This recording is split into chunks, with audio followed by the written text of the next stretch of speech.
हे खरं तर अशी भगवी पताका लागणं हे तर सर्व हिंदूंसाठी भारतीयांसाठी अभिमानाची गोष्ट आहे, स्वाभिमानाची गोष्ट आहे. कारण शेवटी हा ध्वज काही एका मंदिराचा नाही आहे, एका भावनेचा आहे, एका विचाराचा आहे. आणि तो फडकणं हे काही मला असं वाटतं एकंदर ओव्हरऑल भारतीयांसाठी किंवा हिंदूंसाठी अतिशय अभिमानाचा तो प्रसंग आहे असं मी मानतो त्याला.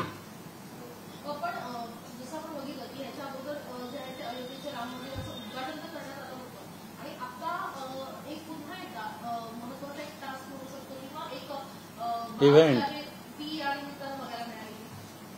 याचाच अर्थ असाही होतो की आज भगवा झेंडा कधी लावत असतात मंदिराचं काम पूर्ण झाल्यानंतर.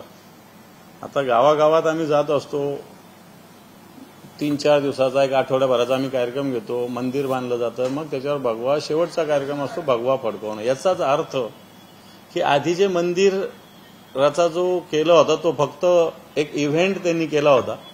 मंदिर खऱ्या अर्थानं पताका लावल्यानंतरच पूर्ण होत होतं. इतक्या दिवस ते अपूर्ण मंदिर होतं. आणि मला असं वाटतं मताच्या राजकारणापायी ही भारतीय जनता पार्टी करते सगळ्यात मोठं दुर्दैवी आहे. मंदिर होणं चांगलं आहे, मंदिरावर पताका लागणं चांगलं आहे, पण भारतीय जनता पार्टी पंतप्रधानांच्या मार्फत याचं राजकीयकरण करतं आणि मताची गोळाबेरीज करतं. हे सगळ्यात मोठं मला असं वाटतं दुर्दैवी आहे.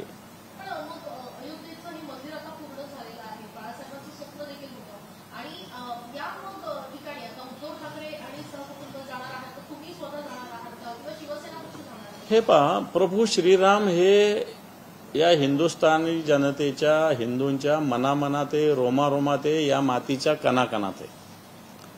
त्यामुळं राम आपण म्हणतो मनात राम असला पाहिजे. जसं हनुमानाने छाती फाडून दाखवलं की प्रभू श्रीराम इथं आहे, ते इथं असणं जरुरी सगळ्यात महत्वाचं. आणि तो मला असं वाटतं उद्धवजींच्या असेल, आमच्या सगळ्यांच्या मनात आहे ना. आम्ही काय कोणी जायला सांगितलं म्हणून जायची काही गरज नाहीये. आम्ही न सांगताही गेलो होतो. त्यावेळेस उद्धवजींनी घोषणा दिली होती, पहिले मंदिर फिर सरकार. हे आम्ही भारतीय जनता पार्टीला ठणकावून सांगणारे उद्धवजी आहेत. त्यावेळेसही बाबरी ढाचा पडला तेव्हा हे ज्यांनी केलं असेल, आमचे शिवसैनिक असेल, तर त्याचा स्वाभिमानी म्हणणारे बाळासाहेब ठाकरे आहेत. आणि त्याच्यामुळे मला असं वाटतं उद्धवजींनी कधी जावं का नाही जावं. राम तिथंच आहे. राम तर मनामनात आहे, कणाकणात आहे, रोमारोमात आहे. ह्या मानणाऱ्या हा विचार मानणारे आम्ही आहोत. आणि जाऊ, ज्यावेळेस जायचं यांनी सांगितलं आणि यांनी विचारलं म्हणून आम्ही जाण्याची गरज अशातलं मला नाही वाटत काही.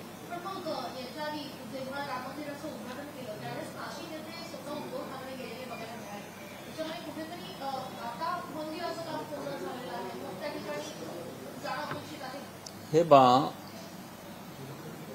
उद्धवजींनी ज्यावेळेस तिकडे रामाचं हे होतं, यावेळेस इथं काळाराम मंदिरामध्ये दर्शन घेतलं होतं. काळाराम मंदिराचा इतिहास आपल्याला चांगल्या पद्धतीनं माहिती आहे की या मंदिरामध्ये अस्पृश्यांना प्रवेश नाकारला होता.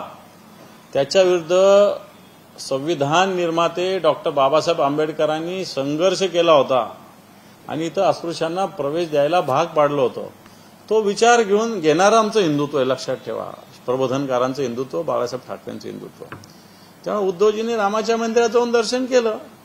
आताही आपण करतच असतो, दररोज करतो, ज्याला शक्यतो दररोज करतो, आठवड्याला करतो, महिन्याला करतो, 4 महिन्याला करतो. पण त्याचं भाषण, त्याचे फोटो, त्याची सिनेमाग्राफी ही करण्याची गरज आहे असं मला नाही वाटत ना काही.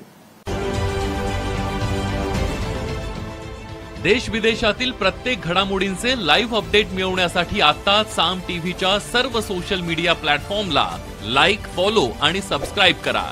तसंच सर्व नोटिफिकेशनसाठी बेल आयकॉन प्रेस करायला विसरू नका.